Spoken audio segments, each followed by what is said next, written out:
NFL, etc. 105. Terça-feira, 20 de setembro de 2022. Eu sou o Ticas e hoje chegamos ao seu feed mais animados do que nunca, hein? Porque além de uma semana 2 de temporada regular histórica na NFL, apesar de nem todos os resultados terem sido exatamente ao meu favor, é verdade, chegamos também com os mais novos campeões nacionais de futebol americano. No último sábado, o JF Imperadores sagrou-se campeão da Série D2 da Confederação Brasileira de Futebol Americano. E esses dois cidadãos que você ouve semanalmente aqui no NFL Etc. não só levantaram a taça, como também foram parar em cima de um carro de bombeiro no desfile de comemoração do título. Então, Magal, já dá seu olá aí pra gente ver o tanto que sobrou de voz depois dessa festança toda. E me diz o seguinte, D2 com o JF Imperadores ou Super Bowl com o Giants? O que é mais gostoso de ganhar? Parabéns pelo título e manda ver. Fala, meus amigos da NFL, etc. Cara, não, meu Giants me perdoe, mas ganhar o título jogando é muito mais gostoso. Depois de 20 anos, Ticas, depois de 20 anos, fui à banca de jornal comprar um jornal impresso. E simplesmente nós saímos do jornal impresso, olha aí, ó. Fotinho em tudo, olha lá, ó. Capona aí, ó. E, ó, na capa da Tribuna de Minas aí, ó. Aí eu tive que voltar aos anos 80 hoje, fui até a banca de jornal comprar o meu jornal impresso. Aproveitou para comprar umas figurinhas, tinha muita fila por conta de compra de figurinha do álbum, não? Como é que tava o movimento lá? Não, se eu fosse relembrar a minha infância, eu ia comprar também 2 maços de Charme, que era o cigarro que meu pai fumava. Ah, bem, que susto.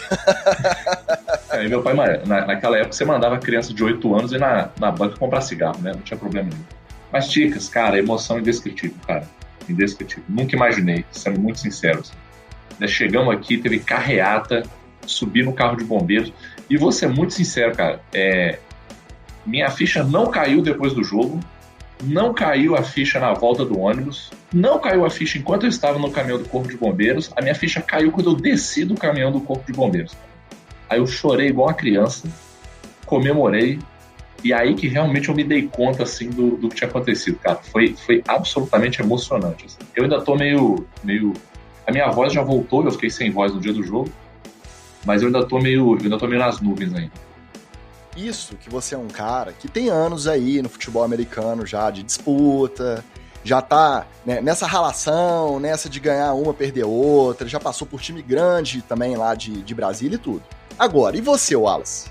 O calouro veterano do time, o idoso com energia de adolescente na linha defensiva. Quando você entrou nessa, alguns meses atrás, você imaginou que depois desses meses você estaria desfilando pela cidade em carro aberto? Conta pra gente como é que foi essa experiência. Parabéns pra você também. Valeu, Ticas. Um beijo pra você, um beijo pra todo mundo que tá vendo a NFL, etc. Eu imaginava jogar uns 2, 3 snaps numa temporada de, 6 jogos. Achava que queria só ter a experiência de treinar mesmo futebol americano, nem para jogar em si eu me considerava apto, né? Hoje, olhando retrospectivo, lá no começo da temporada eu não tava mesmo, não. Mas aí também não tava ninguém. E aí, como o objetivo foi bem traçado, e o objetivo era o brasileiro, e a gente foi aproveitando cada brechinha. Eu sempre gosto de falar com os caras que pra mim qualquer treino era evolução, qualquer treino era oportunidade de evoluir, e culminou nisso. Eu já tinha coberto, né, vários times de futebol aqui de Juiz de Fora, campeões, né, inclusive um marcante, que é o Tupi, campeão de 2011. Desfilei no carro de bombeiros junto com eles, mas assim, cobrindo, né? Desfilei com o Alexandre Yankee quando ele ganhou medalhas no Pan-Americano, né, com o Gabrielzinho também, quando ele foi medalhista na Paralimpíada. Mas estar do outro lado é completamente diferente, cara. É algo surreal. E eu também, cara, mas eu chorei em campo, eu chorei na hora da premiação, eu chorei no ônibus, dancei no ônibus pra caramba, se quiser ter os vídeos também. E chorei igual uma criança quando eu desci ali na Praça de Santa Cruz, porque é emocionante demais, cara. Eu só tenho a agradecer aos meus companheiros, ao Magal, que botou pilha pra poder eu fazer essa doideira. E deu certo, cara. Agora, como disse o Magal, o pessoal falou, agora e aí? O cara é calouro, já foi campeão nacional, qual que é o próximo? Vamos pra cima, vamos tentar descobrir qual que é o próximo. família NFL, etc., acompanhou um pouquinho dessa jornada, toda semana aqui a gente sempre comentando. É importante a gente estender os parabéns a todo mundo do time, porque a gente sabe que tem uma galera lá que acompanha o NFL, etc. O Caião Medeiros está aqui na área também, parabenizando e sendo parabenizado ao mesmo tempo. Importante registrar o pessoal que já passou pelo chat, dando os parabéns para vocês, o Washington, o Mário, a Tereza. E aí a gente fala que foi muito legal também acompanhar, mesmo que à distância, e poder ter nas transmissões, brigando com transmissão no YouTube, tentando identificar vocês em campo. Então acho que até para quem torceu e participou um pouquinho dessa jornada, mesmo que de longe, foi muito legal ver vocês comemorando esse título. Deixar uma gratidão também, Ticas, pro pessoal que comprou rifa, que foi no Apoia-se, foi na vaquinha, entrou em contato com a gente pelo WhatsApp, pelo Instagram, para poder ajudar. A galera que fez um esforço também aqui pro Juiz de Fora para organizar essas festas, né? Teve festa na semifinal, teve festa aqui na chegada também do pessoal do time que não pôde estar em campo com a gente. E também a você que torceu de longe, que torce de longe, que nem tem condição de ajudar, cara, a gente sente isso em campo, a gente sente essa alegria, e a responsabilidade, ela não é que ela aumenta, né? Ela fica bem gostosa de saber que tem esse suporte. Então, brigadão, a gente só tem a agradecer mesmo, sem palavras. Aproveitando a deixa, falando em contribuição, aproveitando o comentário do Caião aqui no chat, falando que o swing do Oli estava em dia na comemoração, eu vou aproveitar, obviamente, para convidar você que ainda não é apoiador do NFL, etc., a se cadastrar lá no apoia.se/NFL, etc., e fazer parte do nosso grupo da diretoria, porque só quem estava lá viu o vídeo de um certo integrante deste podcast que joga no JF Imperadores, que eu não vou citar o nome. Tava lá ele desfilando na proa do carro de bombeiro, ao som de Celine Dion, num cosplay quase perfeito da Kate Winslet em Titanic. Então tá maluco, um conteúdo premium desse, meu amigo, é imperdível. E você só vai ter acesso se você fizer parte do nosso grupo do NFL, etc. diretoria. Faça como o nosso mais novo apoiador, o Felipe Bertelli, aqui agradecendo de coração pela moral. Tire a onça do bolso e mande por NFL, etc. E, aproveitando também a presença aqui da Tereza, as conjas e os eventuais conges também estão convidados a fazer parte do grupo. Tá? Essa semana tivemos a inclusão das queridíssimas Patrícia, que também é parte integrante aqui do nosso podcast, da Tereza, que até já gravou com a gente, representando, junto do Felipe, a torcida fanática do Philadelphia Eagles, e também da Amandinha, da Amanda Brito. Então, não se acanhe e venha fazer parte da família NFL, etc. Você também. Dado o recado, bora que tem muito jogo e muito assunto pra gente comentar. Então, no episódio de hoje, começamos com o nosso roletão, que dessa vez traz junto as manchetes e as tretas da semana. E depois, para fechar, está de volta o nosso tradicional TD ou Fumble.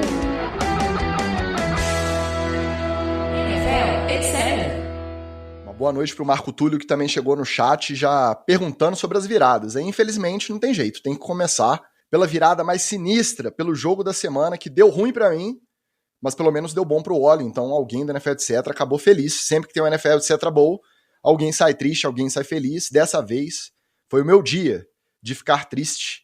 Os Dolphins conseguiram virar e fechar com um placar de 42-38, jogando em Baltimore contra os Ravens. E aí foi aquele show de recorde quebrado.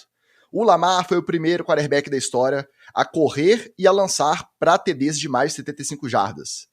No mesmo jogo, ele correu para um touchdown de mais de 75, já era o recorde pessoal dele na carreira e também foi recorde da NFL no mesmo jogo que o mesmo quarterback também lançou para um TD de mais de 75 jardas.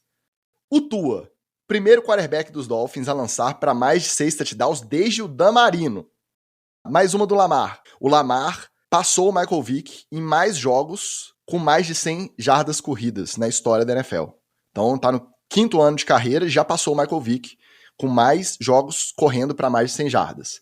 Voltando para o Miami, primeira vez na história que 2 wide receivers registram no mesmo jogo, jogando pelo mesmo time, 2 touchdowns cada um, mais de 150 jardas recebidas cada um e mais de 10 recepções cada um. Então, foi um tiroteio com essa duplinha aí, que vai aprontar muita confusão ainda, Tyreek Hill e Jalen Waddle. Vai, Wallace, comenta esse jogo aí. Eu tenho só uma questão pra você, ô Ticas. CPF na nota? Não. Já tá freguês já, né? O papo antes da temporada é que você ia ver a revanche do ano que vem, não sei o que lá, papapá, já ficou pra 2023, né? Mas a revanche veio bem. Se você parar pra pensar, até o terceiro quarto, tava um esculacho. O Lamar Jackson arrebentando, o ataque produzindo. Aí, de repente, os meninos cansaram. Tá muito quente lá ainda, né? Aquele sol pesado, pessoal voltando de lesão. E aí, meu amigo, se você coloca dois caras com a velocidade de Tyreek Hill e Jalen Waddle, um de cada lado, e você tem coragem de mandar esses dois irem pro fundo, acelerado, não tem que acompanhe. Não é só o Ravens, teve as falhas também, mas qualquer time vai ter dificuldade de acompanhar esses dois caras. Os dois caras têm um foguete no rabo. É impossível acompanhar. Um cornerback maior, mais pesado, não chega, não tem jeito. Agora eu vou te dar a dica de que você vai olhar para saber como é que o Miami fez para acionar esses dois caras. Porque se o Tua não tiver tempo, não tem como acionar os caras, não. Os caras não são... Eles são muito rápidos, mas não são dois foguetes. Então, ó, OL do Dolphins segurando bacana e alguns ajustes do Tua, como o Tom Brady faz. 2 passinhos pro lado, 2 passinhos para trás. Não precisa correr até lá na 10 jardas para trás do pocket, não. Fazer igual o anão aí correu 80 jardas para poder correr 6 para frente. Mas faz esses ajustes e aí você consegue um Tyreek Hill sozinho, você consegue o Jalen Waddle sozinho. O jogo do Tua foi o famoso a hora que a porca apertou, a hora que apertaram o carro cantou. Então, era esse jogo, um dos jogos, né, que a gente esperava que um quarterback draftado na primeira posição, já no terceiro ano de evolução dele, pudesse fazer. Então, tá destravando os bloquinhos aí, o Tua tá virando, finalmente, o Messias Sofista que a gente sempre anunciou aqui, e que eu, por exemplo, nunca duvidei. Vocês duvidaram aí do menino, agora vocês que pagam as contas de vocês aí. Eu nunca duvidei. Só uma menção honrosa, que eu achei que foi ruim o Palteira não citar aqui. Comemoração de branco maravilhosa do Mike Gesicki no touchdown dele. Aquela é a dança mais de branco que ele tentou fazer, a dancinha, que já divulgada, já tem uns 5 anos, já é cringe a dancinha que ele tentou fazer. E ele não conseguiu. Então, segundo ele, estava parecendo bem melhor no espelho dele. Então, o Mike Gesicki também merece um beijo. E é impressionante como as pessoas não dão crédito pro Tua, não deram crédito logo depois, mas se você vê agora, nos podcasts de hoje, o Pat McAfee, por exemplo, é um que está falando muito bem da atuação do Tua, e que, por exemplo, o Mahomes, quando tinha o Hill, o pessoal falou que o bandido do Hill ia sentir falta do Mahomes. Agora é o Mahomes que está sentindo falta do Hill para lançar as bolas lá em Kansas City, né? E o Joe Burrow, com 2 alvos ali, também o Higbee e o Ja'Marr Chase, e os caras falaram, genial e tal. Agora que o Tua tem 2 alvos, vamos ver, ué. Quem é genial. Eu tava mais esperando era ver quais seriam os níveis de emoção do Wallace com relação a esse jogo. Acho que foi um mar de emoções, eu nem julgo o Wallace não, foi muita emoção para um final de semana só. Ô Magal, eu acho que ele esqueceu que as reações exageradas era da semana 1, semana 2 a gente já pode comentar na moral, já pode, né, argumentar com bom senso, já mudou a chavinha já. Aquelas overreactions era só semana 1, pô. Não, eu ia até criticar o overreaction do Wallace, mas eu não vou criticar não, porque realmente é emoção demais para lidar tudo ao mesmo tempo. Não fosse suficiente para variar, né? Ao invés do Imperadores tentar uma vitória tranquila e sossegada, a gente teve que ter uma vitória no último lance do jogo, literalmente, assim, a gente bloqueando um extra point, recuperando a bola do extra point bloqueado, e depois ainda recuperando um onside kick, que eles tentaram um onside kick para fazer uma última campanha e não conseguiram. A gente pegou a bola de volta. Então o Wallace está mesmo assim nesse mar de emoções. Eu vou deixar isso passar, mas só fazer o pequeno destaque aqui. A dancinha do Gesicki foi tão bizonha que ela entrou no Come On Man, aquele programinha que passa dos piores momentos do college e da NFL da semana. A dancinha do Gesicki conseguiu ganhar, entrar lá no Come On Man, no programinha, no quadro, né, do programa, como um dos destaques, né, ou uns lowlights, né, não highlight, um dos lowlights da semana. Eu achei muito corajoso do Mike McDaniel ir pro tudo ou nada. Ele até comentou que ele botou em campo a jogada foda-se. Ele tem um pacote de jogadas lá do ataque que é tipo assim, não tenho mais nada a perder, então vamos pra dentro. Se já tá perdido mesmo, a distância tá grande, só vai virar se arriscar. E ele decidiu arriscar e deu certo. Foi recompensado. Um head coach estreante no segundo jogo fazer isso. Eu paguei pau. Falei, pô, maneiro. Não significa que vai dar certo toda vez. Tem talento ali. O Tua, obviamente, vai parecer melhor tendo o Waddle correndo de um lado e o Tyreek Hill do outro. Isso pra mim é óbvio. Não significa que ele seja o cara mais preciso, mais acurado. É lógico que a gente não entra nessa tecnicalidade aqui da posição de quarterback, mas os wide receivers conseguiram tanta separação que mesmo os passes que não estavam assim no ponto certo, eles conseguiram ajustar na rota e ainda correr longe do defensor para marcar. Então assim, vale a atenção, tanto Baltimore quanto Miami vão ter desafios muito bons essa próxima semana para a gente poder entender se o que a gente viu no domingo vai se estabelecer ou não, porque Baltimore vai pegar os Patriots e Miami vai pegar os Bills. Então se Miami sentar, conseguir não ganhar o jogo, mas fazer frente, conseguir se manter vivo até o final, conseguir trocar socos com os Bills, do jeito que os Bills estão jogando, aí eu acho que a gente já pode ficar otimista com a campanha de Miami.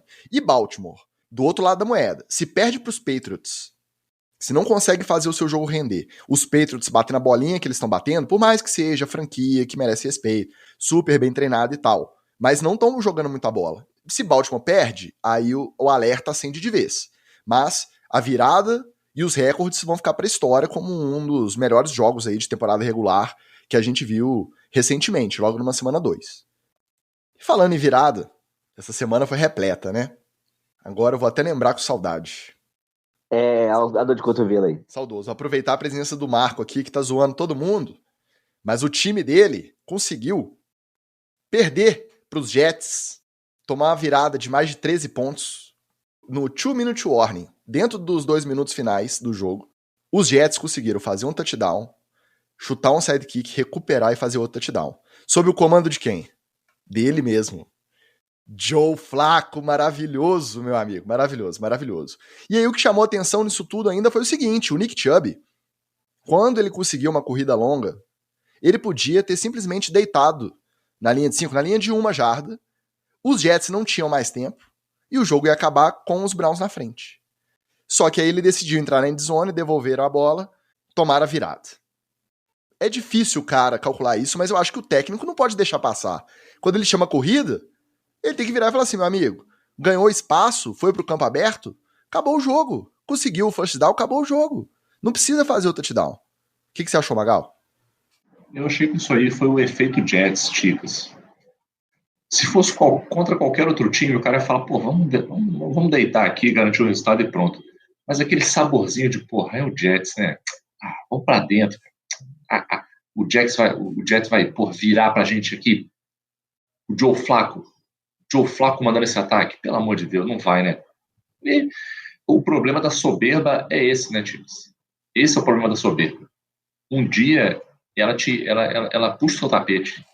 Um dia você tá lá achando que vai e não vai.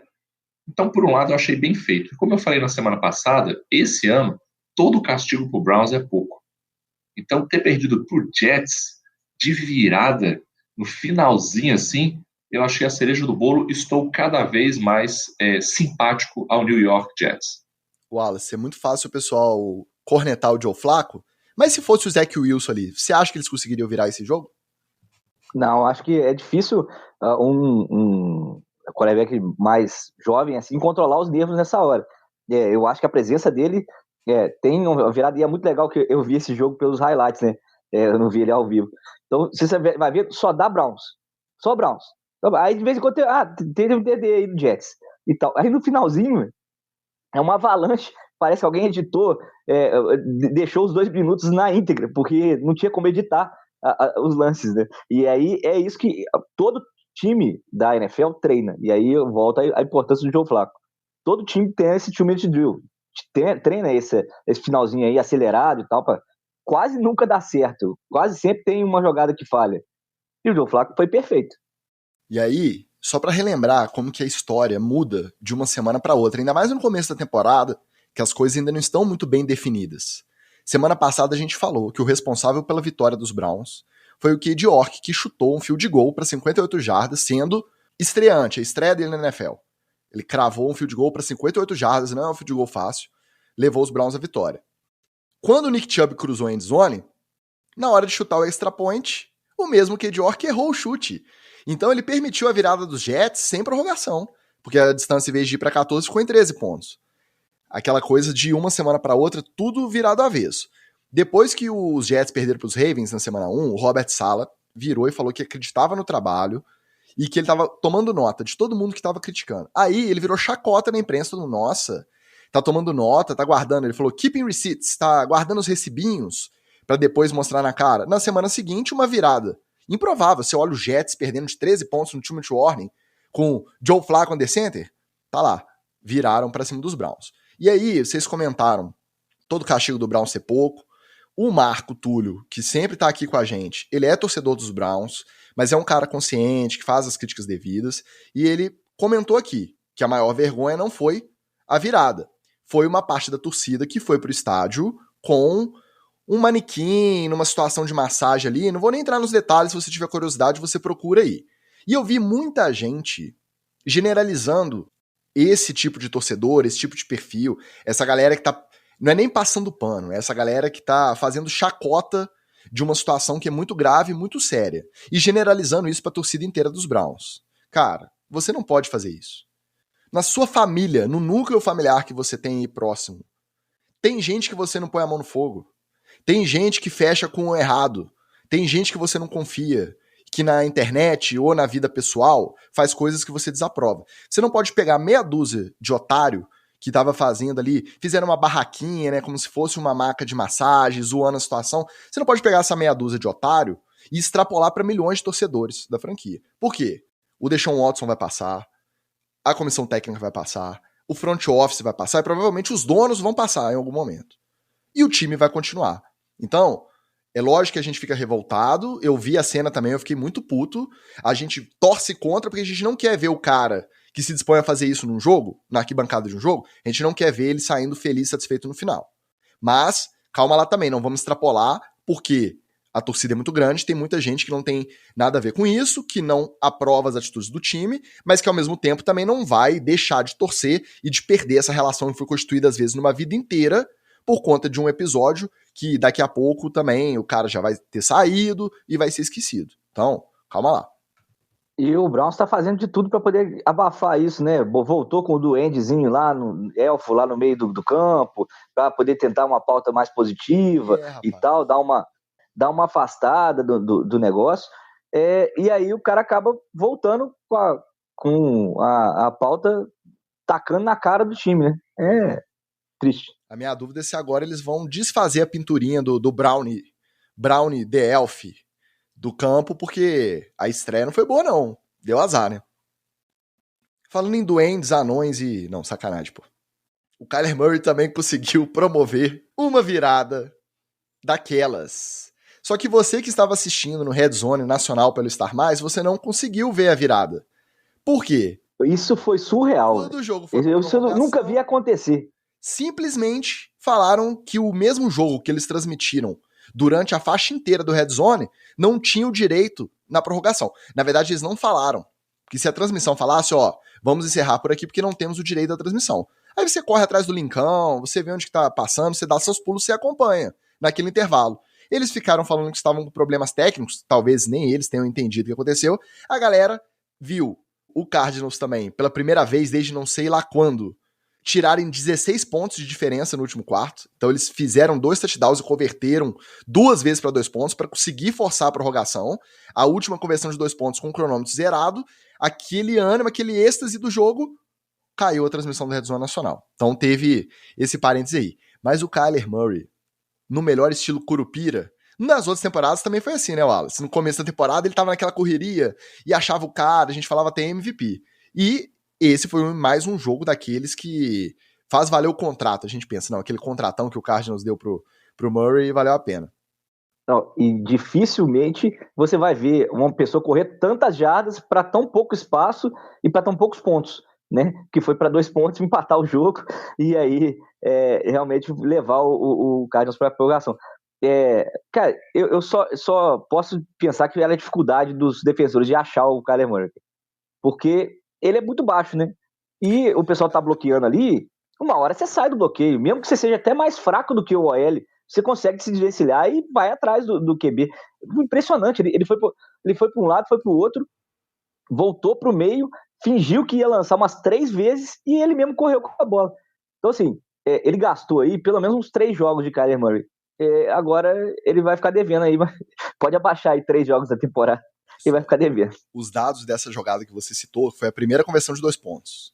Ele, depois que recebeu a bola no snap, ele ficou 20 segundos correndo de um lado para o outro, procurando uma oportunidade, né? Ou um gap para ele correr para end zone, ou alguém para ele passar a bola. Nesses 20 segundos, ele correu 84,9 jardas. Então ele correu quase um campo inteiro, ele correu 85 jardas, fugindo da defesa para decidir o que ele ia fazer. E aí abriu o espaço e ele conseguiu cruzar pela end zone e converter. Cara, sensacional. A jogada é sensacional. E ninguém achou ele, mas um torcedor do Raiders achou, né? Deu um merece nele na hora que ele tava comemorando lá. Ele fez BO por agressão e tudo. Cara, eu vou ser bem sincero. Eu vi esse vídeo aí da comemoração várias vezes. Cara, mais ou menos, né, cara? Mais ou menos. Ali, pra mim, eu não achei que foi um tapa na cara dele, alguém querendo dar um tapa. Ele poderia tranquilamente ser alguém que esticou a mão pra ir abraçar e pegou na cara dele, assim, entendeu? Pegou bem errado. Vou te dar uma ideia, que aqui em Juiz de Fora tem precedente, tá? Uma vez, um debate de prefeitáveis da Rádio Solar, alguém encostou uma daquelas bandeirinhas que a gente fica balançando, né, de candidatos, né, com a haste de plástico, em um dos candidatos. Ele apareceu 1 hora depois do ocorrido com um curativo que pegava metade da cabeça dele, porque foi uma das primeiras transmissões pela internet de debates da Rádio Solar. E aí, fez-se história em Juiz de Fora. O Kyler Murray deve ter sido isso aí, velho. Ele me lembrou um pouco a bolinha de papel do Serra, que jogaram no Serra, e que a Polícia Federal foi investigar a bolinha de papel, assim. Pô, uma parada meio assim. O outro destaque para mim desse jogo, hoje eu só tô trazendo destaque, etc, tá? O outro destaque para mim desse jogo foi o Jordan Reed, né, que é analista da NFL. Ele falou que leu um dos reports de scout do Kyler Murray, né? São aqueles reports do pessoal que analisa o perfil de jogo, o padrão de jogo do cara para passar para os times. E aí tinha uma frase lá falando que ele corre igual uma criança que roubou o celular dos pais. Cara, depois que você lê essa frase, você vê ele correndo, é muito difícil dar seriedade na corrida dele. Essa conversão de 2 pontos, então, cara, eu praticamente me vi, né, na posição de pai, correndo atrás da criança que pegou o telefone e saiu correndo. Mas, verdade seja dita, foi um jogaço dos Cardinals, um jogaço do Kyler Murray, podem falar o que quiser dele, mas foi um jogaço. E eu tava tentando lembrar, eu posso estar com a memória ruim, Ticas, mas desde que eu comecei a ver NFL lá em 2011, eu não lembro de ver tantas viradas em uma rodada, ou mesmo em 2, 3 rodadas, se você considerar. E era uma coisa que antigamente eu lembro que era muito comum, assim. Uma das coisas que eu me lembro bem do início da minha vida na NFL era esse lance de que, cara, não é porque o jogo tá com 2 minutos, 1 minuto, que você acha que não vai dar, que não dá. Porque o pessoal vira e corre atrás e o jogo só acaba quando termina mesmo, sabe? E então eu gostei muito dessa rodada, porque foram viradas e não foram viradas assim na cagada, né? Foram viradas na pura resiliência dos times de, não, vamos nos organizar e vamos pra cima que nós vamos virar esse jogo. Então tá de parabéns aí o Cardinals. E o menino voltou do celular dos pais. Eu acho que tem a ver com uma tendência a ter mais jogo passado, então você avança mais rápido até a sua meta aí do ataque. Eu acho que tem a ver também com as flaneladas que defendem muito o recebedor, principalmente aquelas chamadas que a gente acha absurda de interferência da defesa. Então acho que a galera tá com um pouquinho mais de medo de atacar mesmo pra cima do cara, atacar a bola e ficar com medo de tomar a falta e fazer o outro time avançar. Eu acho que isso conta, sim. Agora, eu também tenho, e aí quando a gente começa a acompanhar, como a gente não tá muito ligado nos outros jogos, no cenário inteiro igual a gente fica hoje, eu também tenho essa impressão que você tem, de achar que sempre tinha chance, que sempre tinha virado. Agora, 3 desse tamanho, numa mesma rodada, no mesmo dia, na verdade, no mesmo domingo, eu acho que não é comum, não. Eu tinha visto até alguma estatística que na temporada passada inteira, acho que 2 viradas de mais de 20 pontos durante a temporada regular, em 2021 inteiro. E aí, nessa temporada, já tiveram, em 2 rodadas, 2 viradas desse tamanho. Então, eu acho que é uma coisa que foi histórica mesmo por conta de ter se repetido num espaço tão curto de tempo. Agora, eu vou discordar de você, Tamagal. Eu achei que o tapa pode não ter pegado em cheio? Não. Mas a postura do cara depois de esconder atrás do torcedor do Cardinals, não ser identificado ali. E outra, não se pode correr o risco, se ele tá comemorando com a torcida ali, tá tendo aquele contato. Um cara vai e num tapa desse, enfia o dedo no olho, machuca o olho do Kyler Murray. E aí, fica Não, afastado. Ali é perigoso. Eu não acho que não seja perigoso, não. E aí, mas eu acho que a postura do Kyler, inclusive, foi correta, que ele não ficou chamando segurança ali, ele não pulou pra dentro da arquibancada. Ele saiu do jogo, comemorou a vitória no vestiário, foi no departamento de polícia, fez o boletim de ocorrência, pede pro pessoal do estádio as imagens, identifica o cara no mínimo vai ser banido do estádio, não vai poder assistir mais o jogo lá, acabou. Atitude correta, então acho que ficou de bom tamanho. Isso aí ele foi corretíssimo. Eu não achei que foi... Não é nem pela agressão em si, é pelo potencial do que poderia acontecer se abre esse precedente. Então acho que... Mas eu vou te falar, eu acho essas cabines que ficam ali na beira do campo, cara, eu acho uma parada muito periclitante isso aí, velho. Porque o que nos segura um maluco de pular aquela parada ali lá e, porra, dar um soco na cara de alguém, dar um carrinho em alguém, quebrar uma perna de alguém aí? Nada, entendeu? É só o bom senso do maluco que tá sentado ali. E os OLs e os DLs que estão próximos também, porque não é fácil pro torcedor comum chegar e machucar um cara desse, né? É complicado. E só mais um detalhe, o fator sorte, óbvio que conta, porque o Hunter Renfrow fumblou 2 vezes na prorrogação, inclusive entregando a bola que gerou o touchdown da vitória dos Cardinals. Então, teve um bom desempenho, chamadas boas, deu um respiro pro Kingsbury, que tava com o assento cada vez mais quente lá, sendo cada vez mais contestado. O próprio Murray também, com a história toda do videogame, de não querer assistir vídeo, deu um respiro, um pouquinho de paz. Mas esse Cardinals também não inspira muita confiança, não. Teve um pouquinho de sorte aí também. O outro jogo que dominou o noticiário no domingo, 49ers 27, 7 Seahawks, e o Trey Lance fora da temporada, quebrando o tornozelo de maneira horrorosa, daquelas que você vê a imagem e fica com vontade de vomitar. Mentira, vocês não ficam não, né? Vocês estão acostumados, só eu que tenho essa frescura. Eu não consigo ver essas pernas invertidas, essas lesões não, cara. Nossa, me dá um mal danado. E tá de volta o Jimmy Garoppolo. Foi bem no jogo, conduziu as campanhas da vitória, fez todo o sentido a negociação que o 49ers ofereceu há 2 semanas atrás para ele ficar no time. Então, tá comprovado que fez sentido. Ninguém esperava que fosse comprovado tão rápido. Na semana 2 já tá comprovado. E aí, aquela pontinha de dúvida. Como é que fica a carreira do Trey Lance? Começo da próxima temporada, vai ter essa discussão de novo? Se os 49ers forem pro playoff de novo, chegar na final de conferência, eles vão inverter? Aí mantém um Garoppolo titular por médio prazo e o Trey Lance volta como reserva? Ou acreditam na recuperação de uma lesão grave dessa e investe mais um tempo no Trey Lance, já que trocaram tanta pique para conseguir draftar ele ano passado? O que o 49ers faz da vida? Por quê? A solução imediata foi ótima. Inclusive, as chances dele no Super Bowl nas casas de aposta aumentaram. Os 49ers têm mais chances de Super Bowl, segundo as casas de aposta, com o Garoppolo jogando do que com o Trey Lance. Eu entendo isso. Para esse ano tá resolvido. E pro ano que vem? Pois é, Ticas. De um lado, rolou aquela situação de você compra o carro, faz o seguro, roubam o seu carro na semana seguinte, né? Você fala, porra, ainda bem que eu fiz o seguro aí, ó. Né? Caraca, paguei caro no seguro, mas valeu a pena. Né? Se ele não tivesse machucado, ele tivesse feito uma temporada fantástica, voando, levasse o time para os playoffs, o pessoal lá na frente ia falar assim, pra que ficou pagando dinheiro pro Garoppolo aí? Jogou dinheiro fora, serviu para nada, não sei o que, tá. Em relação ao futuro dos 49ers, cara, eu acho que isso muda completamente o planejamento. Muda completamente, porque eles não sabem como vai ser a recuperação. Por um lado, o Trey Lance é muito novo, cara. Muito novo. Assim. Ele é um menino. Então a gente sabe que a recuperação do jovem é outra coisa. E na NFL, a gente sabe que as recuperações são coisas assim, quase que miraculosas. Né? A gente viu inúmeros casos aí de pessoas que a gente achava que não iam voltar e que voltaram e jogaram em alto nível. E por mais que a imagem seja mais feia, existe uma teoria de que mesmo a fratura, a recuperação dela é mais tranquila relativamente do que um rompimento de ligamento de joelho, um rompimento de tendão de Aquiles. É só porque a imagem impressiona muito. Mas, teoricamente, a recuperação para ele voltar aos 100% ela é até mais rápida. Assim, eu não sou especialista, né, Dix?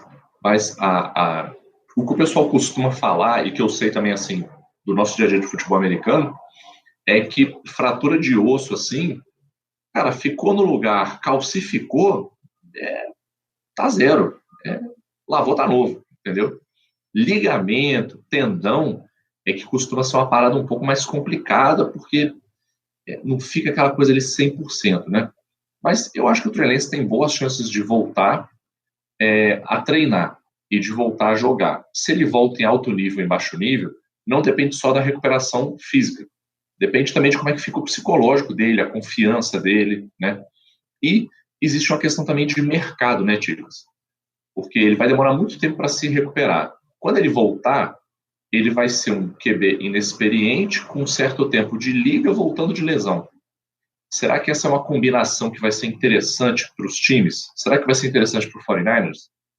Se não for interessante para o 49ers, pode ser interessante para algum outro time? De repente, pegar ele, investir, aproveitar que ele vai estar provavelmente com um preço baixo no mercado?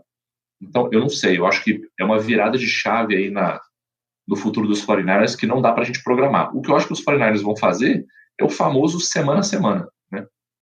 Vamos ver como é que o Garoppolo vai essa semana, como é que o Trey Lance se recupera, e vamos acompanhando as duas coisas e vendo como a temporada se desenrola. Eles já não estavam se programando para chegar muito longe com o Trey Lance, pelo menos com o Garoppolo essa chance aumenta um pouquinho, né? Eu acho que não tem mais chance do Trey Lance jogar em São Francisco em hipótese nenhuma, só se o Garoppolo realmente pedir as contas e não aceitar o próximo salário.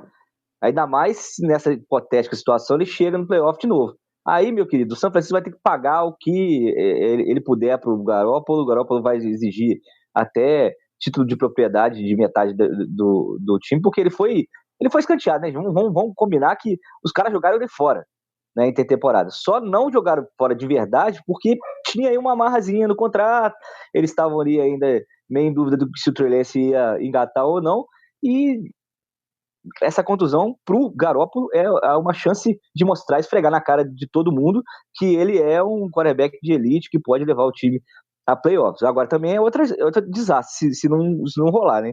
Se não rolar playoffs, se o time começa a claudicar agora, aí não tem ninguém mesmo, né? Aí vai chamar lá o terceiro quarterback do São Francisco?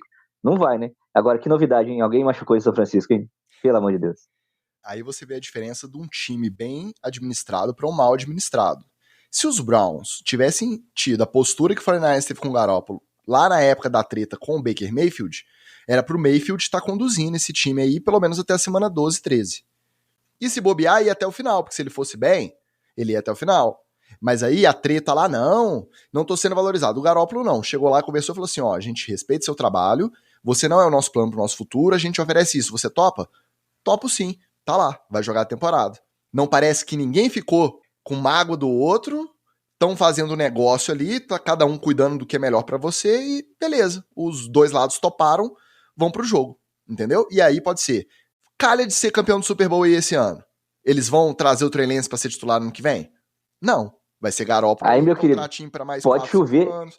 Entendeu? Pode chover dólar no Garoppolo aí, porque aí vai pedir até um pedaço do Joe Montana lá. Aí eu acho que é tanto a questão do time ser bem administrado, quanto o jogador entender o tamanho que ele tem.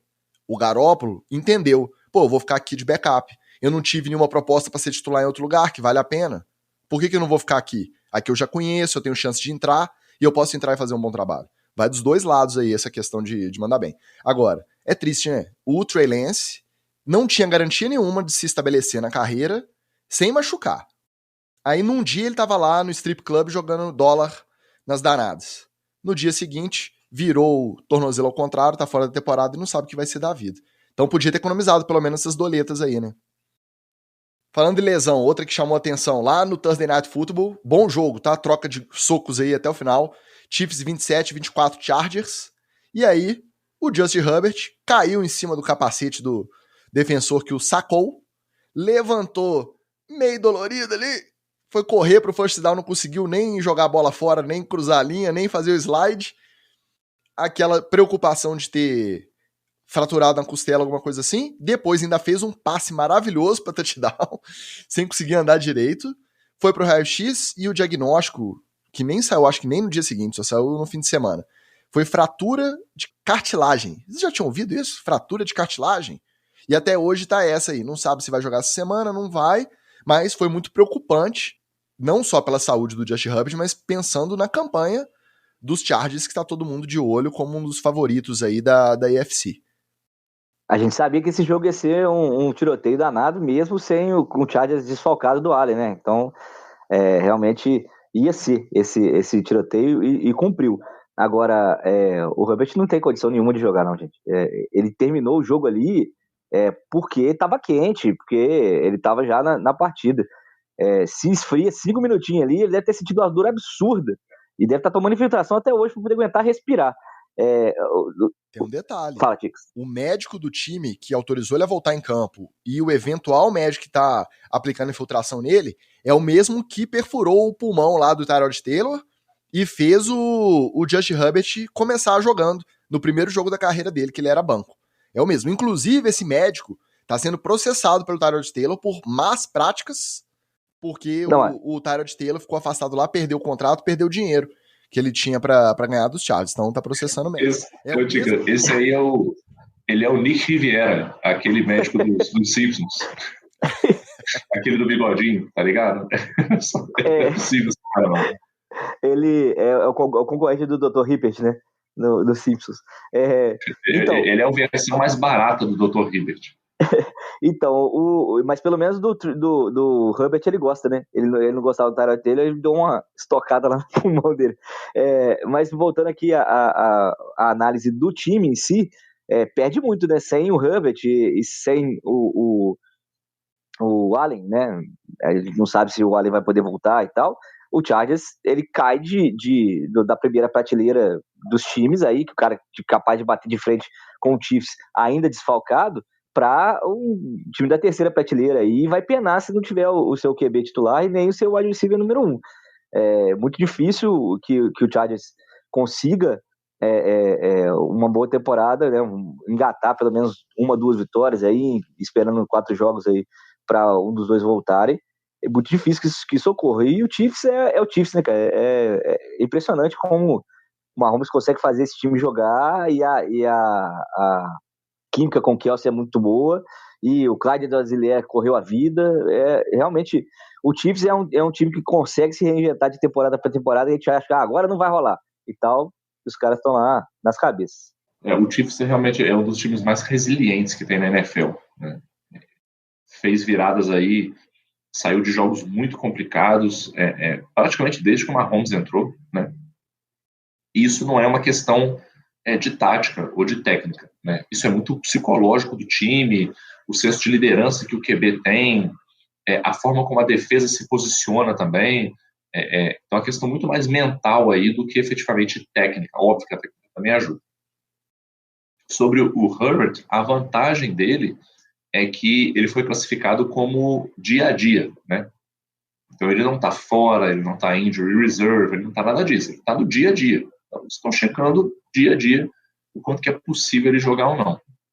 Costela, cara, pra quem nunca sentiu nada na costela... Cartilagem da costela, Magal. É uma parada que não tem o que fazer, cara. Porque você não adianta você engessar, não adianta você enfaixar, não tem o que fazer. Você vai tomar remédio pra dor e esperar curar. É isso, né? Não tem muito o que fazer. Acredite, esse rapaz aí sofreu com a costela dele antes da semifinal e da final. E um beijo pro Bruno Godinho também, nosso coach também de CrossFit, que tá sofrendo com a costela dele até hoje, jogou com a costela ruim, não consegue nem respirar. Cara, costela é uma parada sinistra. Eu só espero de verdade que o Herbert volte, porque, cara, se o Chargers for depender do meu querido Chase Daniel, aí, cara, esquece. Vamos botar a temporada baixo do braço aí, porque o Chase Daniel, a única coisa boa que ele tem é o nome Daniel no nome dele. Fora isso... Se bobear, joga, tá? Primeiro que esse médico aí que perfura pulmão não deve ser muito bom diagnóstico também, não. Esse papo de quebrou cartilagem da costela. Acompanhando a NFL, a gente sempre ouve algumas lesões que a gente nunca ouviu antes. Aí a gente joga no tradutor pra ver se a gente entendeu direito, pra ver se tem alguma diferença, e é complicado, sempre tem uma novidade. Agora, outro motivo, além desse médico aí questionável pra dar diagnóstico. Teve um quarterback essa semana que jogou, supostamente, com 4 vértebras quebradas. Cara, 4 vértebras, como assim? O que saiu de notícia e o time confirmou é isso. O James Winston jogou pelo Saints com 4 vértebras quebradas. Mas aí falaram assim, não tem problema não. Ele vai colocar um extra pad ali, vai colocar uma proteção extra no tronco e não vai agravar a lesão, não tem como agravar não. Como que sabe que não tem como agravar? Essa proteção extra aí é feita de quê? Estranho, né? Mas enfim, esse jogo contra os Bucks foi uma peladinha daquelas também. Foi feio de ver. Os Buccaneers ganharam de 20-10. Aí teve Tom Brady quebrando tablet. O Bruce Arians, que não faz mais parte da comissão técnica, teoricamente está aposentado, tava lá na sideline, brigando com o juiz, xingando o jogador adversário. O Mike Evans e o Marshall Lattimore saíram na mão. O Mike Evans foi suspenso por um jogo. O Brady veio mas aí, falar que achou peraí. ridícula essa história. Isso aí é, como é que fala? Esse é pleonasmo, né? Você falar que o Mike Evans... É impressionante. Não teve um jogo que um enfrentou o outro que os caras não quebraram o pau. Dessa vez, o Mike Evans, ele não foi nem expulso por causa do Lattimore. Foi por causa da outra treta. Ele foi defender o Tom Brady. A gente que acompanha a NFL, a gente, se tivesse que chutar, parece que esses dois estão brigando desde 2015, sei lá, desde 2016... Eles estão caindo na mão todo ano, 2 vezes por ano, pelo menos, quando eles estão jogando aí um contra o outro na divisão. Quando acabou o jogo e o Mike Evans foi perguntado sobre a treta, ele virou e falou que ele achava que ele não iria tomar a suspensão, porque da outra vez, a porrada que ele deu no ponto cego do Lattimore por trás foi muito pior, lá em 2016, acho, 17. Dessa vez, ele deu também uma porrada, mas pelo menos foi de cara a cara com o cara, ele achou que não ia ser suspenso. Ou seja, mesmo se a NFL tivesse considerando não suspender, depois que ele deu essa entrevistinha, ele chamou a suspensão pra ele, falou assim, me suspende aqui então, tô desafiando vocês a me suspender. Aí, obviamente, o Brady foi dar entrevista, achou a suspensão ridícula, mas, cara, que peladinho, nossa. Precisa comentar esse jogo, Ticas? Sinceramente, cara, que joguinho safado. Então você decide, porque daqui pra frente agora é só pelado. Que jogo, nossa senhora, que joguinho safado, cara, que joguinho safado.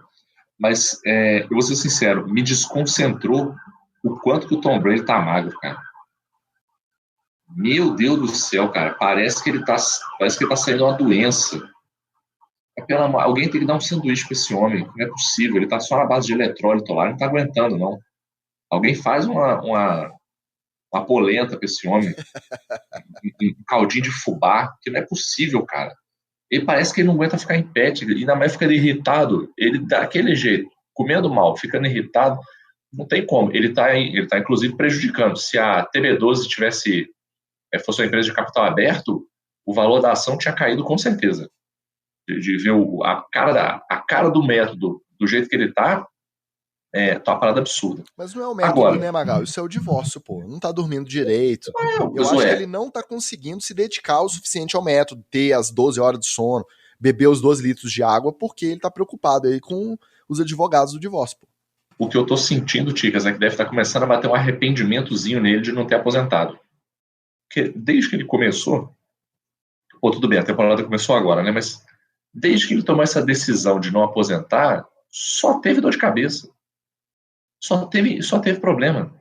Ele não teve um dia de alegria até agora. Você vê, mesmo na vitória, ganhou, mas perdeu o principal wide dele pro próximo jogo. E vai pegar os Packers, hein? Não que os Packers... Pra alegria do Aaron Rodgers, né? Pois é.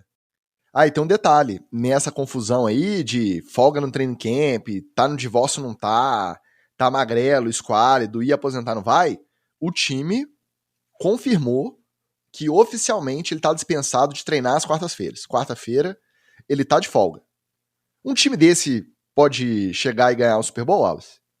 É tipo o Romário, rapaz. O Romário, quando ele treinava no Fluminense, quarta-feira ele tava aqui em Juiz de Fora, no privilégio, pô. É isso aí. O cara é diferente mesmo. E aposto que o time nem discute. A própria frase do Mike Evans pro juiz, fala assim, o que você quer que eu faça? É o Tom Brady, pô. Eu tenho que defender o cara. É o cara que me deu o anel. Então, assim, eu acho que não rola nada no time, não.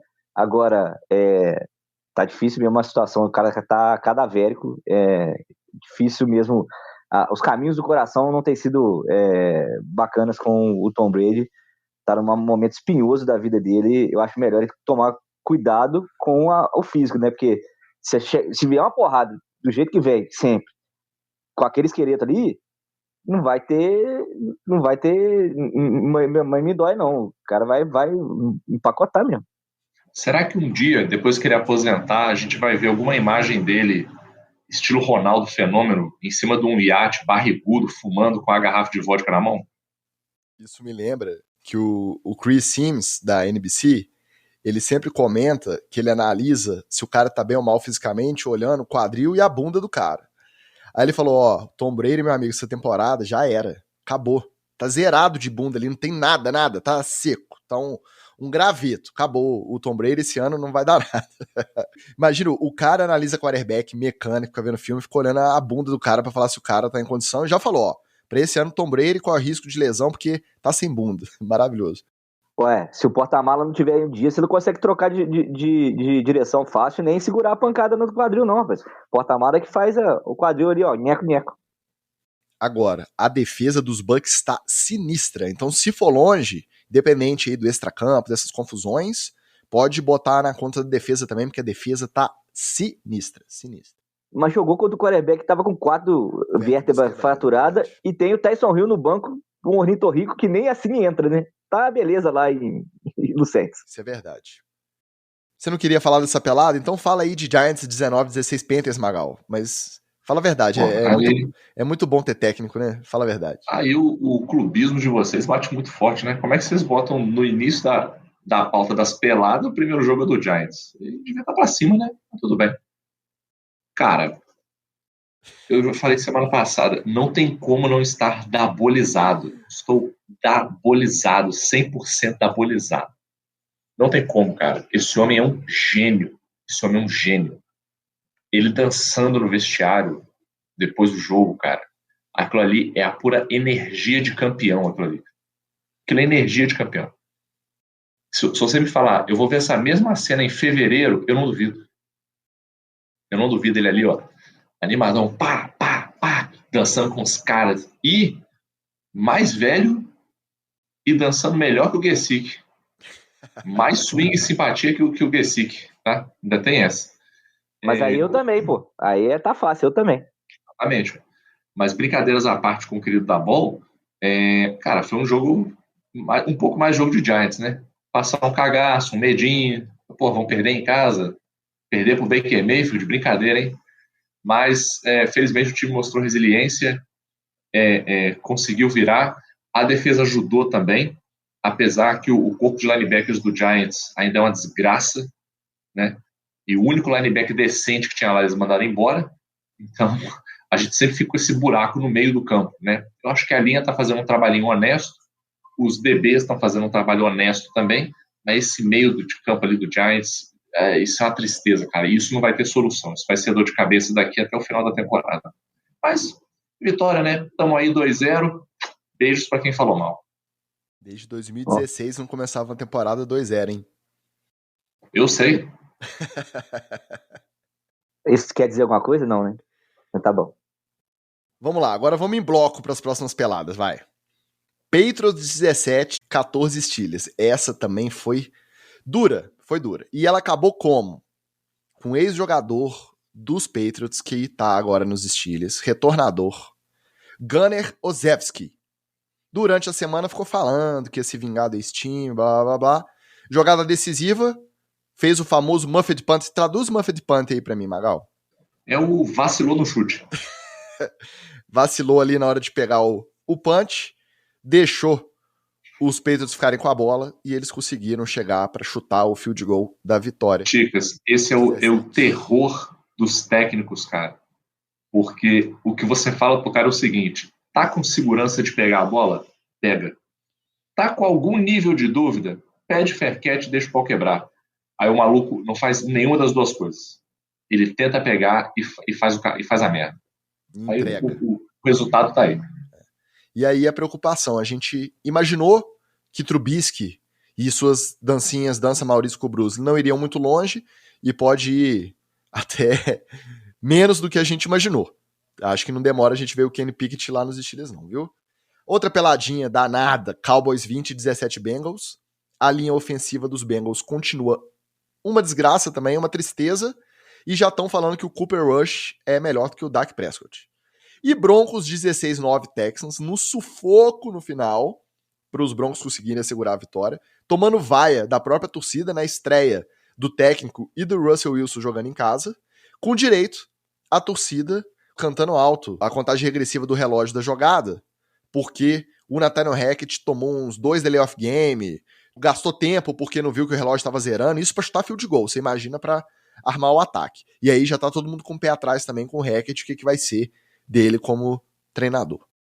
Bom, de trás para frente, o Hackett está provando que o nervosismo está atrapalhando ele, diferente do meu McDaniel, que está ousado ao extremo. É um cara novo que está chegando agora que está pesando, né? E você compara, porque são 2 estreantes, 2 que vêm aí da linha do Shanahan. O McDaniel, lembrando, era coordenador ofensivo dos 49ers, trabalhando direto com o Shanahan. E o Hackett já tinha trabalhado com o Shanahan também, estava de coordenador do Matt LaFleur lá em Green Bay.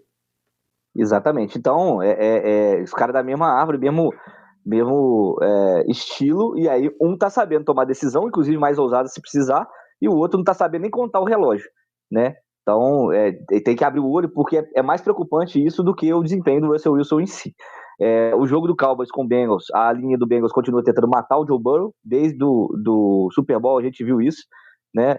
Cara, o Super Bowl só foi um pouquinho equilibrado, porque o Joe Burrow sobreviveu umas 3 jogadas lá e fez milagre. Mas a linha tá horrorosa, o Bengals não merece uma linha ofensiva desse jeito, e o Cowboys prova que não é o Dak Prescott, né, que é o sistema que funciona. Se o Cooper Rush entra e consegue funfar para levar o time para vitória, 20-17, então, meu irmão, é o esquema. O Dak Prescott não é lá essa Coca-Cola toda, não. E falando um pouquinho do Patriots, o Patriots ganhou esse jogo porque é o Bill Belichick que é o treinador. Famoso, o Special Teams conta, do your job, vai lá, pega a bola e ajoelha, pede fair catch. Ele enche o saco de todo mundo que joga pra ele por conta disso e dá muita atenção pra Special Teams. Por isso, salvou um joguinho na temporada aí, mas não vale lugar nenhum também, não. Eu acho, não tenho certeza, mas eu acho que no Play Call Podcast dessa semana vamos ouvir melhor sobre as decisões de Nathaniel Hackett à frente do Denver Broncos. Saiu com a vitória? Saiu. Mas nem parece, porque o que esse cara tomou de esculacho aí desde domingo não tá no gibi. Eu acho que no Play Call Podcast a gente vai ouvir a respeito. Vou mandar um beijo aqui para um treinador indisciplinado que também tomou falta na final da D2. Mudinho, te amo, tá? Tomou falta na final da D2 o nosso treinador. Segunda vez, né? Na semifinal também tomou. Mas no Play Call Podcast, acho que tem um outro técnico aí que tá querendo ganhar o prêmio de vagabundo também, né, Ticos? Tem. Já vamos até falar dele. Mas antes, vamos só dar boa noite pro nosso correspondente internacional, nosso turista preferido, o homem que não para. Flávio Venâncio tá na área. E ele faz um comentário interessante que a gente não se ligou, hein? Apenas Dolphins, Chiefs, Giants e Bucks estão 2-0. Mais surpreendente que isso, só se fosse Jaguars e Texans. A invencibilidade do Bills cai essa semana. Tô doido pra ver esse jogo. O outro também que tá concorrendo ao vagabundo da semana no Play Call, como o Magal citou, é quem? É o Frank Reich, que levou o seu Colts à 8ª derrota consecutiva jogando em Jacksonville. E dessa vez foi caprichado, hein? 24-0 pro time do Sunshine, sob o comando do Doug Peterson. Então essa aí não tem desculpa, cara. Essa aí não dá pra passar pano. Como que você leva o seu time, que tava todo aquele hype, não, com o Matt Ryan, vai destravar o ataque, ele não é o Carson Wentz, e aí você toma 24-0 dos Jaguars, jogando fora de casa. Não que os Jaguars sejam aquela carne assada do ano passado, tão melhores, mas pô, 24-0, rival de divisão, me ajuda aí, né? Não dá. Outra peladinha essa foi divertida, porque essas peladas que a gente falou até agora, não, agora 2 divertidas pra vocês comentarem. Lions, maravilhoso, 36-27, Commanders. Alô, Thales de Matos. Alô, Thiago Macena. Alô, Marcelo Faria. Marcelo Faria tá feliz. O placar é meio enganoso, porque os Lions abriram 22-0 e depois o Commanders veio remando. Carson Wentz naquela de uma jogada horrorosa, uma jogada brilhante, uma horrorosa, uma brilhante, chegaram perto, mas não conseguiram empatar. Jared Goff, 4 touchdowns, 0 interceptações. Amon-Ra St. Brown, se candidatando aí a top 10 da posição, hein, de recebedor, tá jogando muito menino. E a outra pelada, que foi pelada, mas foi divertida porque teve quase um comeback aí, mas não chegou a ter, foi os Rams batendo os Falcons por 31-27. Então o Rams jogou pro gasto, não foi brilhante, mas melhor, né, do que eles sofreram com os Bills, e teve direito ao Jalen Ramsey fazendo interceptação lá na final, garantindo o resultado, e saiu comemorando como se tivesse ganhado o Super Bowl, mexendo com o torcedor, ia apontando pra câmera. Bicho, cuidado, hein, porque esse Rams aí não dá pra tirar essa onda não, né, Magal? Não dá mesmo, Ticas. Eu vou começar falando lá do Frank Reich e vou trazer aqui, né, o NFL, etc., momento direito, né, porque pro Frank Reich não tem como, cara. Ele é demissão por justa causa. Artigo 482 da CLT. É a palavrinha, o termo específico, o termo maravilhoso, é a desídia no desempenho das respectivas funções. O que é a desídia, Ticas? É a falta de vontade. O cara não quer trabalhar. Ele não quer fazer o serviço que ele tem que fazer. O Frank Reich é isso aí. Qual que é o serviço dele? Ganhar jogos. Ele não quer. Ele olha pro Jaguars e fala assim, né? Chama qualquer coisa aí. Ih, é 24-0, né? Ele não quer, não é possível. Eu acho que se botar um nerdola, jogador de Madden, para ficar fazendo chamada lá na lateral do campo, ele faz um trabalho melhor. Não fala do meu técnico, não. Não fala do meu técnico, não. É possível. Ele faz. Entregou os pontos já. Cansou. Não, ele já... Ele tá claramente querendo cavar uma demissão por justa causa aí. Ele tá querendo cavar uma demissão, só que ele tá errando a mão porque ele vai acabar sendo demitido por justa causa. Ele quer pegar o FGTS, mas ele vai enfiar os pés pelas mãos aí. O Lions e o Commanders, sabe o que acontece com o Lions, Tigres? O Lions, há muitos anos que eles não sabem o que é ter uma vantagem no placar. Aí eles ficam sem saber o que fazer, entendeu? Quando deu esse 22-0, eles ficam todo mundo perdido. E fazia muitos anos também que eles não entravam como favorito num jogo pelas casas de aposta. E esse jogo eles eram favoritos. Aí eu acho que também eles falharam aí, lidaram com a... É um cenário novo. Aí eles entraram e falaram assim, não, pô, a gente tá com favorito, mas nós somos o Lions, né? Nós vamos tomar uma sacolada aqui, ok. Quando eles eram 22-0, fica aquela situação, todo mundo meio se olhando, né? E agora, o que a gente faz? Eu não sei, ué. Eu nunca tive aqui. Alguém sabe? Não sei, eu também não. Aí, né? Todo mundo meio perdido, eles sem saber o que fazer. Nesse momento de perdido sem saber o que fazer, eles tomaram essa pressão do Commanders. Aí é uma coisa que eles já estão acostumados, né? Que é o quê? Tomar TD um atrás do outro. Aí voltou pro padrão que eles estão acostumados, eles conseguiram engatar o jogo e vencer, né? Parabéns aí, porque é bom que o nosso ouvinte tenha momentos de alegria, né? Então, o Marcelo Faria teve vários momentos de alegria com esse time maravilhoso do Lions aí, né? Pena que a custo da alegria do Thales aí, né? Vai ter que chorar um pouco. Com certeza o torcedor do Commanders, lá na tabelinha do ano, marcou esse jogo com o Lions como vitória, né? Aqui, Lions aqui é vitória, tranquilo. Então já prejudicou um pouco. E o Rams e o Falcons é aquilo que a gente falou do salto alto, né, Ticas? Cara, eu não aceito alguém me dizer que o Rams não entrou de salto alto nesse jogo. Ele falou, pô, jogar com Falcons? Pelo amor de Deus, né? Nós vamos jogar brincando aqui. Vamos ser brincante. E eles foram nessa de ser brincante e quase tomaram um aperto, né? O Jalen Ramsey, eu nem comento mais, porque o Jalen Ramsey ele é completamente biruta. Né? Ele é completamente biruta. Então, aí ele comemora o que não tem que comemorar, ele arruma confusão quando ele tá ganhando. Ele é completamente biruta, eu não comento. Ó, só registrar um protesto aqui. Ele já até ganhou um abraço hoje, nosso mais novo apoiador, Felipe Bertelli, falando que o futuro campeão de divisão, Seed 1 da conferência, também está 2-0. Obviamente, ele está falando do Philadelphia Eagles dele. Então, ô Flávio Venâncio, você não vem comentar fake news aqui, não? Flávio Venâncio espalhando fake news e a gente caindo na dele. É bom pra gente prender também. Na próxima, vamos abrir a tabelinha aqui e ver se tem mais time 2-0, hein? Mas tá registrado o protesto aí, viu, Bertelli? Mas foi exatamente isso aí, ele não foi fake news. Ele falou que tem times 2-0, né? Chamar o Eagles de time é uma coisa um pouco forçada. Então vamos, a próxima sequência aqui é a seguinte. Foram peladas? Foram. Mas foram aquelas que não foram muito apertadas de placar. Foram aqueles jogos que não tiveram muita emoção. Sunday Night, o Packers bateu os Bears por 27-10. Chicago até deu uma uma esperança ali, saiu na frente, o Justin Fields jogando bem, de repente, pum, voltou ao normal. E os Packers também não podem se vangloriar dessa vitória, não, porque eu vi uma estatística, acho que o Chicago, juntando os 2 jogos, executou 28 tentativas de passe em 2 jogos. Só contra os Ravens, na primeira rodada, o Joe Flacco executou 59. O dobro só no jogo contra os Ravens. Em 2 jogos, o Justin Fields tentou 28 passes. Aí realmente desequilibra, né? Não tem como. Os Eagles, do nosso glorioso Bertelli, bateram os Vikings por 24-7, e aí deu uma esfriada naquele hype dos Vikings, né? Não, os Vikings ganharam dos Packers, Kevin O'Connell, e distribuindo bola, e Justin Jefferson, pum, os Eagles foram e falaram assim, aqui não. A defesa do Eagles amassou. Foi um jogo que só foi mais divertido, que teve muito turnover. Toda hora você olhava, era interceptação, era fumble, chute bloqueado, teve de tudo, mas a vantagem dos Eagles se manteve, com uma atuação maravilhosa do Jalen Hurts também. Tá jogando muito. E os Bills amassaram os Titans por 41-7, sem surpresa. Aqueles passes do Josh Allen alucinantes. Ele parece que não faz a menor força e passa para 50 jardas no fundo do campo.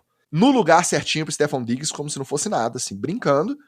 O lance preocupante do jogo foi o Danny Jackson, DB dos Bills, que foi atingido pelo famoso fogo amigo, foi fazer o tackle, veio o outro jogador do time dele, acabou levando o pescoço dele para trás, ele caiu ali, tava se mexendo nos membros também, saiu de ambulância, mas o reporte que ele tá em avaliação, com o movimento, nem atualizei esse reporte, não sei se vocês viram, mas foi uma cena feia, que gerou preocupação, mas parece que tá tudo bem.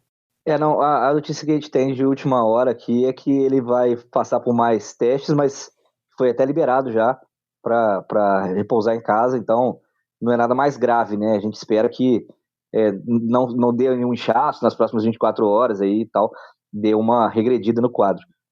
Mas é sempre preocupante, a gente vê o Aqib Talib, né? Como é que foi feia a contusão, né, dele e tal. Então, assim, muita gente machuca assim e não volta a jogar. Pelo menos esse prognóstico é legal. Falando um pouquinho do Josh Allen e Stephon Diggs, vou dizer o quê, né? É o que eu falei do Rio e do Waddle com o Tua. Tem opção, o cara solta o braço mesmo, e aí o Bills nem corre, gente. Nem jogo corrida eles têm. O Singletary e o Ross ali, eles só entram, e o Moss, né? Eles entram ali só para poder preencher, porque tem que ter um running back ali para enganar a defesa. Porque de resto é o Josh Allen jogando lá no fundo e a OL segurando. Tá realmente jogando muito Bills, mas vai perder no próximo final de semana. A gente vai dar um ataque neles. O Titans, que com o Tannehill passando para diversas interceptações e não produzindo nada, se você travar o jogo do Derrick Henry, acabou, né? Então, já tá muito mais manjado o jogo do Titans. Esse jogo do Eagles com o Vikings serviu para 2 coisas, para mostrar quem é o Kirk Cousins de verdade, não é aquele primeiro da primeira rodada. Ele tem uma estatística que em prime time o desempenho dele é horroroso. Ele joga bem naquele jogo ali que você não consegue ver, porque é uma janelinha no Red Zone, domingo, 1 hora da tarde, 2 horas da tarde. Aí eu acho que de 10 Monday Nights que ele já jogou na carreira, ele perdeu 8. Manteve. Exatamente. Ele tem o recorde de 62. É o recorde dele de jogos. Então, é um cara que é mediano. Para não dizer medíocre, ele é mediano. E o Jalen Hurts vai se tornando realmente o líder que tem que ser no Eagles, dominando cada vez mais o ataque, sem querer arriscar aquelas corridas malucas que ele arriscava antes. Então, é um cara que vai dominando ali a posição. E Packers e Bears, o título de propriedade do Chicago Bears é do senhor Aaron Rodgers mesmo, não tem jeito não. O cara até jogando mal, o Packers baleado, o cara, ele on de Chicago Bears. Eu não tô animado igual o Bertelli que falou que a defesa do Eagles jantou o Cousins, que o Darius Slay colocou o Jefferson no bolso, que parecia veterano contra alguém da Sub-12. Eu não tô nessa pilha não, mas eu tô achando que esse Eagles aí pode aprontar esse ano. Não, Ticas, infelizmente eu vou ter que concordar com o Bertelli aí. Realmente o Slay entrou na mente do Jefferson e mesmo o Jefferson sendo, e óbvio, com a ajuda do Kirk Cousins, lançando umas bolas medonhas e fazendo muita decisão bizonha também. 6 passes na direção, 0 recepções e 2 interceptações, fora os ameaços. O Slay tava muito em cima dele, cara. O Slay tava muito em cima. E quando você tá com o corner jogando assim, esse fino, cara, é muito difícil você botar a bola na mão do wide, porque o corner tá em cima do cara. Não tem como, assim. É muito arriscado. Aí você acaba indo fazer outras leituras, passando a bola para outras pessoas, porque o corner não deixa, entendeu? A marcação fica muito próxima ali. Então, realmente, o Bertelli tem razão. O Slay fez um excelente jogo, mas para poder citar aqui o Paulo Antunes, a famosa guerra de turnovers aí, né?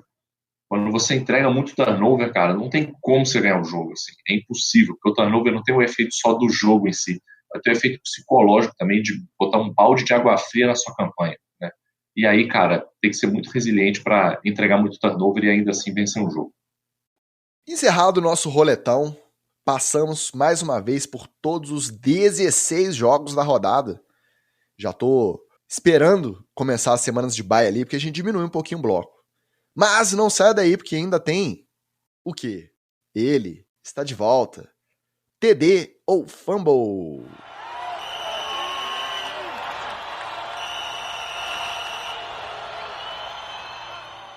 Ao ser questionado na coletiva pós-jogo por ter usado muito pouco o Kyle Pitts, o técnico dos Falcons, Arthur Smith, disse que ali não é fantasy não, que a sua única preocupação é vencer.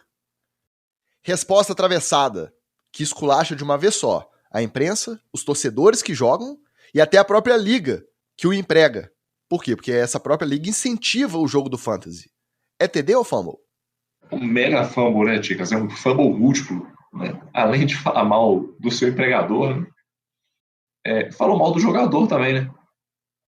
De quebra, você tá falando mal do seu jogador, né? Você tá dizendo que você não tá botando ele usando esse argumento do fantasy, né? Não, porque não é fantasy. Amigo, porra. Para mim não dá, Ticas. O técnico perdeu emocional, assim, com perguntinha de imprensa. A gente já comentou isso aqui, cara. Não pode, pô.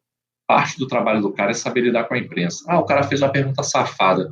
Amigo, dá aquela respostinha programada do Media Training e ele segue a vida, né, cara? Agora ficar dando recheio para TMZ aí é que não dá, né? Então, fumble. É um fumble no fantasy e no jogo real, né? Porque ele não usa o Kyle Pitts por causa do fantasy e aí não faz ninguém pontuar com o rapaz. E, ao mesmo tempo, exclui o melhor recebedor que ele tem. Mas ele é o Tarente, então, não interessa, cara. Ele tem que jogar aberto e se o Marcos Mariota vai passar para alguém, vai conseguir passar para alguém, vai ser pro Kyle Pitts por causa da imposição física dele, por causa das mãos que o cara tem. É o melhor recebedor do Falcons, cara. Não tem porquê, não tinha porquê ele ficar irritado, não. Se ele pensou em fantasy, ele errou 2 vezes. E pensando no fantasy e pensando na vida real. Então, um grande fumble. Fumble, porque eu tenho o Kyle Pitts em uma liga de fantasy e ele não tá pontuando nada. Mas, além disso, obviamente, vamos falar sério. Fumble por conta do que o Wallace falou. Por quê? Cara, mesmo se for fantasy ou não, no fantasy o seu trabalho é o quê? Quando você tá no jogo? Escalar quem você acha que vai pontuar mais. Se o cara tem essa característica de ser bom recebedor, de pode render, um prospecto que chegou no ano passado nos Falcons, todo hypado, novo Gronk, tudo bem que todo ano chega um novo Gronk, mas quando foi acionado, ele produziu? Como que você vai deixar o cara relegado aí no seu plano de ataque? Não pode, você tem que tentar fazer uma coisa diferente, se o que você tá fazendo não tá funcionando. E fumble, por quê?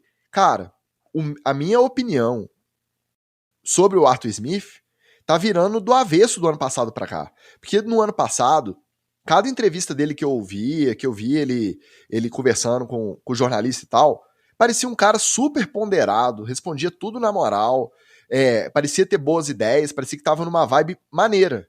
Esse ano já é a segunda semana seguida que ele vem brigando com a imprensa na primeira rodada, em que eles tomaram a virada do Saints. Ele saiu falando que o pessoal tava falando mal durante o training camp, que eles iam ver uma coisa. Aí agora deu esse esculacho que lá não é fantasy, que ele tem que preocupar em vencer. Não tô entendendo qual é do Arthur Smith do ano passado pra cá. Então vou ficar com fumble nele também. Agora escuta essa. Numa palestra, durante o training camp, o Pete Carroll exibiu a história do lendário time do Miami Dolphins de 72. Aquele time que este ano está comemorando 50 anos da única conquista invicta da história do Super Bowl. E aí o Carroll disse que ele acreditava piamente que o seu Seahawks de 2022 seria capaz de repetir a façanha. Lógico que a essa altura a gente já sabe que não deu, porque já tomaram o taca do 49ers essa semana. Essa motivação forçada, aumentando o sarrafo ali, no limite do inalcançável, para motivar os jogadores, é TD ou fumble? Que me desculpe o Flávio aí, mas é um fumblezaço, né? Primeiro, que essa é uma façanha de um time que foi montado durante 3 anos. O Dan Shula montou esse time, esses Dolphins de 72, durante as temporadas de 71, 70, e tem jogador até que chegou em 69.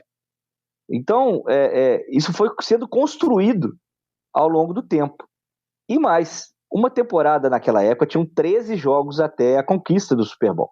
É muito menos do que os 17 de temporada regular agora, com mais os playoffs. Então você bota 20 jogos na conta aí.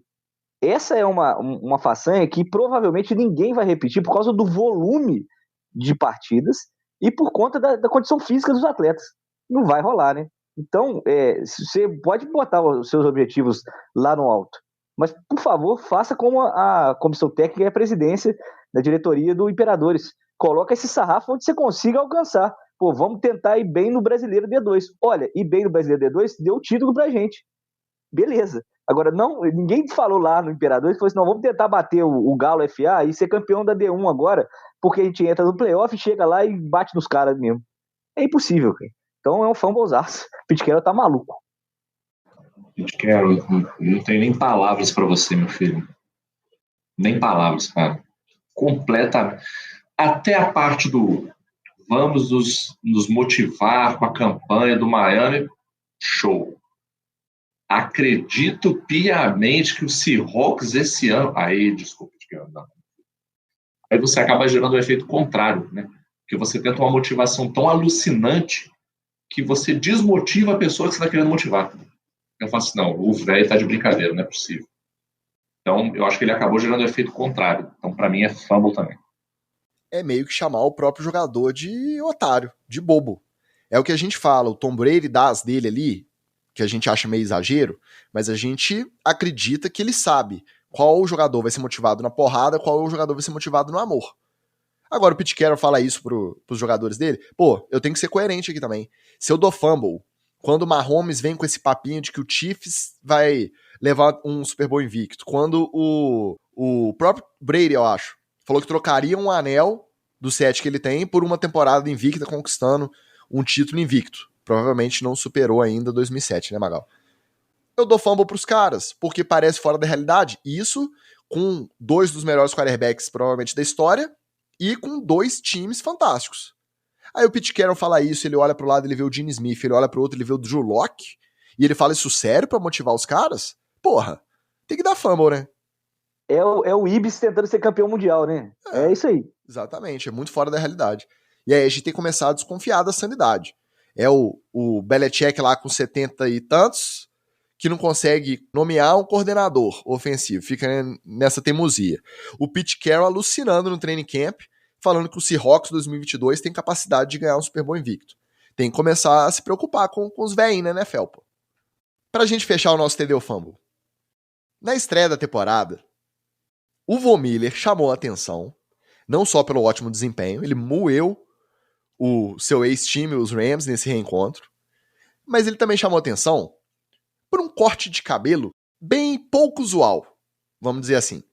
Pra você que não viu, ele tava com a cabeça inteira raspada, menos na parte de trás, na nuca, que ele deixou um tufo ali em formato esse dá pro pai. triângulo. Esse dá pro pai fazer. Se vocês quiserem, eu posso fazer pra vocês. Pois é, esse aí você vai ter lugar de fala. Só o triângulo ali, na nuca.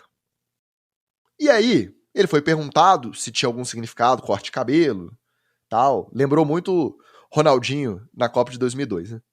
O fenômeno. Aí ele foi perguntado, aí primeiro ele veio com um papo de que o triângulo representava manifestação, esclarecimento, revelação, aumento de perspectiva e conexão com o próprio ser onipresente. Depois... coisa de maçonaria isso aí, hein? Uma coisa de maçonaria isso aí.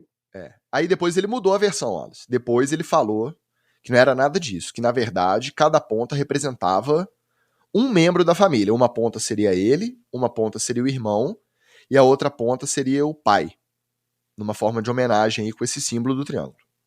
Aí no final, ele admitiu que ali onde está o triângulo é o único lugar que o cabelo dele ainda cresce direito e que ele só quis fazer um corte legal e diferente mesmo. Carecas usando desculpas cada vez mais elaboradas para justificar o carequismo. É TD ou fumble? Chicas, apesar de gostar muito do Von Miller, eu vou ter que dar um fumble para ele nesse caso. Não pelo fato dele ser calvo. Não tenho nada contra os calvos. Eu gosto dos calvos, inclusive. Tem vários calvos no time. Tá aí um tá aqui, o Wallace, mas tem uma série de outros calvos aí no time. Problema nenhum. Agora, para que esse conversê esotérico, né? Aí depois arrumar uma outra desculpa. Por que o cara não simplesmente diz assim: querida imprensa, eu estou ficando calvo e fiz uma gracinha com meu cabelo. Pronto, só isso. Quem que vai ter culhão para julgar o Von Miller, gente? Quem vai ter culhão para julgar esse homem? Esse homem é maravilhoso, esse homem é fantástico, esse homem já contribuiu para o futebol americano. Ele é um Hall of Famer. Ele é um Hall of Famer. Esse homem é jaqueta dourada, é garantido. Qual o problema dele ser calvo e fazer uma gracinha com o cabelo? É melhor, nesse ponto, eu defendo muito mais o Ronaldo, que fazia as palhaçadas dele e admitia logo. E esse cabelo aí, Ronaldo? É o Cascão. Pronto, filho. Muito mais fácil. Então, não pelo cabelo, mas por ter criado o lelele esotérico, é que eu dou fumble pro Von Miller. Não, eu vou de TD porque eu tenho lugar de fala que realmente, para nós carecas, onde cresce cabelo é só na nuca mesmo, tanto é que tira de lá. É o corporativismo calvo. Não, porque tanto é que tira de lá para poder plantar em cima e quando não dá muito certo, fica igual o Paulinho Vilhena. Fica uma cicatriz gigante aqui atrás, ó. E aí fica ruim que você fica com um sorrisinho na careca. Fica meio esquisito. Mas é isso aí. A pessoa que quer fazer o implante tem que tirar de algum lugar e é o único lugar que cresce mesmo na cabeça dos calvos. Eu, que como o Caião gosta muito, eu já mando calvão de cria por natureza, quase todo jogo, né? Porque só posso fazer para a cabeça mesmo, aqui tá calvo, então é o calvão de cria.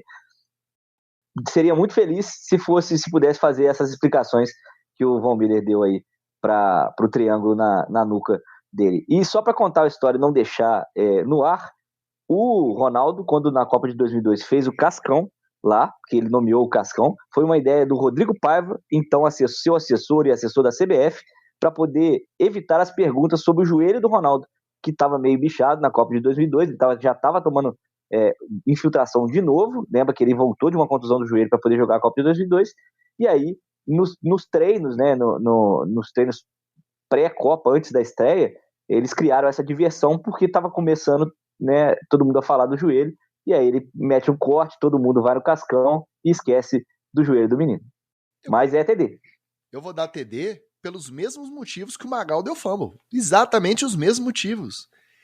Cara, a gente tá toda semana abrindo um site de notícias, a gente tá tendo que ouvir o Aaron Rodgers falar de ayahuasca, de se reencontrar, de fazer isso. Aí o Von Miller vai e me faz um triângulo na nuca e fala que o triângulo representa. E a galera compra essa versão e reporta pra depois, 3 dias depois, ele vai falar assim: galera, não é nada disso não, só tô ficando careca e eu decidi fazer um negócio diferente na cabeça. Porra, TDzaço, velho, TDzaço. Ainda deu uma cutucada indireta no Aaron Rodgers, nessas doideiras dele de autoconhecimento aí, esses papos de coach esotérico. Pô, TDzaço. Tô, inclusive, surpreso do Magal ter dado fumble, porque quando eu vi a sequência, as desculpinhas, o primeiro símbolo esotérico, depois o negócio da família, pra depois admitir que era só careca, eu achei que o Magal fosse dar um TDzaço. Tô até de cara, Magal, sinceramente. É porque o Magal, ele tá numa pujança capilar diferente, Ticas. Ali, ele tá ali, ó, você vê que as madeixas estão esvoaçantes, é um garoto Jequiti. É ele o Van Ginkel agora do Dolphins fazendo propaganda pros produtos Jequiti. Mas não é por isso não, é porque eu não gostei de ser enganado. Entendeu? Esse deception, para usar o inglês desnecessário aqui, né? Que o Von Miller fez de não é esotérico, na verdade é familiar, na verdade eu só tô calvo mesmo. pelo menos, se ele fosse falar de esotérico, ele podia ter levantado uma bola para o Aaron Rodgers e falado assim, olha, é por um motivo esotérico, mas o Aaron Rodgers que curte isso vai saber explicar melhor. E deixar o Aaron Rodgers se queimar, entendeu? Aí depois ele vinha e falava, não, eu tava só indo sacanagem porque eu sou calvo mesmo. Mas, né, perdeu essa oportunidade. Nas entrelinhas é melhor, Magal. Nas entrelinhas é melhor. Meus amigos, estamos conversados por hoje. Semana que vem voltamos nesse mesmo bate-horário, nesse mesmo bate-canal, falando de Dolphins e Bills. Nossa, esse vai ser danado, hein? Falando de Ravens e Patriots. Esse vai ser bom também. Quinta-feira já tem um Browns e Steelers aí pra gente conferir. Mas o que vocês destacam pra rodada e a despedida de vocês? Monday Night, Cowboys e Giants, né? E o Cowboys vindo dessa vitória safada aí de 20-17 em cima dos Bengals, achando que vão pra algum lugar, né? Aí nós vamos dar aquela sapecada gostosa e vamos comemorar aqui na terça-feira. A invencibilidade do Bills cai e, obviamente, a gente vai pras cabeças. E aí, Super Bowl é realidade. Só mandar um abraço, um beijo pra ele. Prontas recuperações pro Chagas, nosso kicker, que infelizmente fraturou a fíbula lá na final da D2 em Tapicerica da Serra. Tá no HPS aguardando para fazer a cirurgia e tudo de bom para ele. A gente aguarda ele ansiosamente, seja manquitolando, seja podendo já tomar sua cerveja e para poder a gente comemorar o título aqui fora. Beleza? Então, nosso muito obrigado a todo mundo que participou pelo chat. O nosso muito obrigado a você que dá o play no editado. O nosso obrigado mais do que especial aos nossos apoiadores maravilhosos. Semana que vem a gente tá de volta. Um abraço e valeu! Valeu!